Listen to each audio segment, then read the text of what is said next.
Our top story today, President Biden says as many as 150,000 Russian troops are still surrounding Ukraine. Claims from Moscow that it is withdrawing. Some forces are being met with skepticism in the West. Holly Williams is in Kyiv with more. Holly, good morning. What are you learning? Good morning. Well, President Biden addressed the Russian people directly yesterday, saying, quote, "You are not our enemy, and I do not believe you want a bloody, destructive war in Ukraine." But now all eyes are on Russia's President Vladimir Putin and what he decides to do next. Russia released this video claiming it shows some of its troops pulling back from Ukraine's border. But even if it can be verified, massive Russian military drills are ongoing in Belarus, on Ukraine's northern border, and on the Black Sea just to the south. Here in Ukraine, there's no sigh of relief. Instead, cyber attacks on two banks and the Defense Ministry, though Ukrainian authorities have stopped short of blaming them outright on Russia.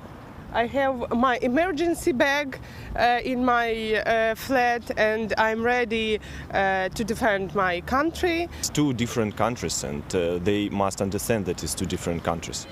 If Vladimir Putin really has decided against an invasion, it could be because the US and its allies have made the cost too high, supplying weapons to Ukraine and threatening Putin with unprecedented sanctions hitting his inner circle and their family members. Vladimir Putin is a human rights violator and a kleptocrat and a very rich man. Bill Browder was once one of the biggest foreign investors in Russia, but then he started campaigning against Russian corruption. He told us Putin's been treated too softly in the past, sending a dangerous message. He invaded Georgia. He took Crimea. He bombed civilians in hospitals in Syria. He cheated in the Olympics. From his standpoint, he's gotten away with everything.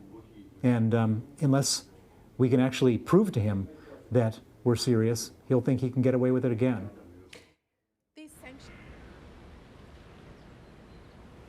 Belarus claims all Russian forces will leave its territory when those military exercises end this weekend. Let's see if that happens. And yesterday, Russia again dismissed fears of an invasion, saying, quote, dismissed fears of an invasion as, quote, Western war propaganda. Lana and Vlad.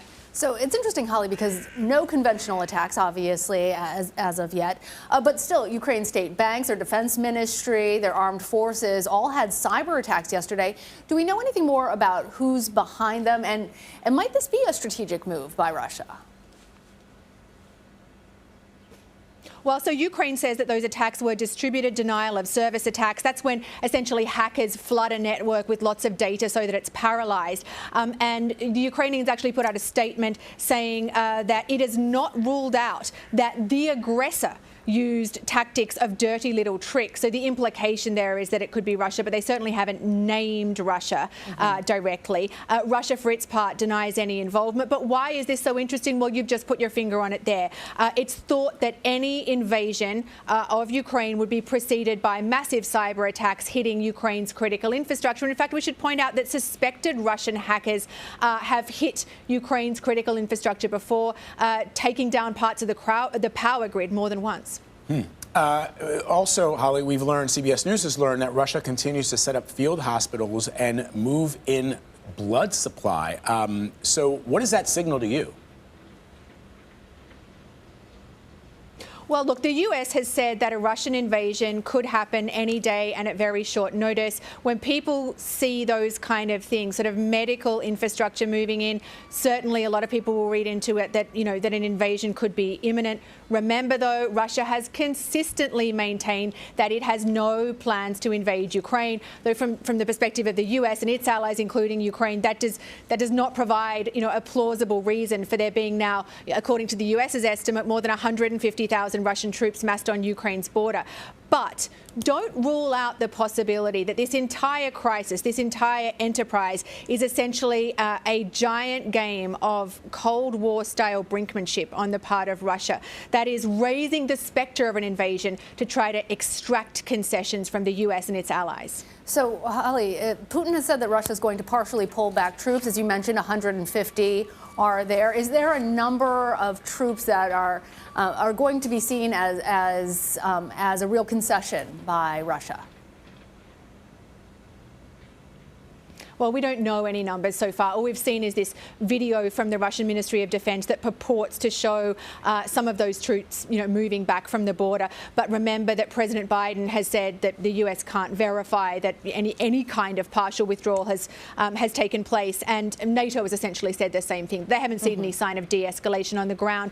And that new number of Russian troops on the border, more than 150,000 according to the US, that's up from 130,000 previously and 100,000 before that. Here in Kyiv, the idea that Russia is actually withdrawing, this is all over, is being treated with a huge dollop of skepticism. And remember, this is a country that's been living with the reality of Russian aggression for 8 years now. A war in eastern Ukraine for nearly 8 years, and Russia has previously invaded this country, seizing control of the Crimean Peninsula. And this is not the first time they've had thousands and thousands of Russian troops massed on their border. Absolutely. All right. Holly, thank you.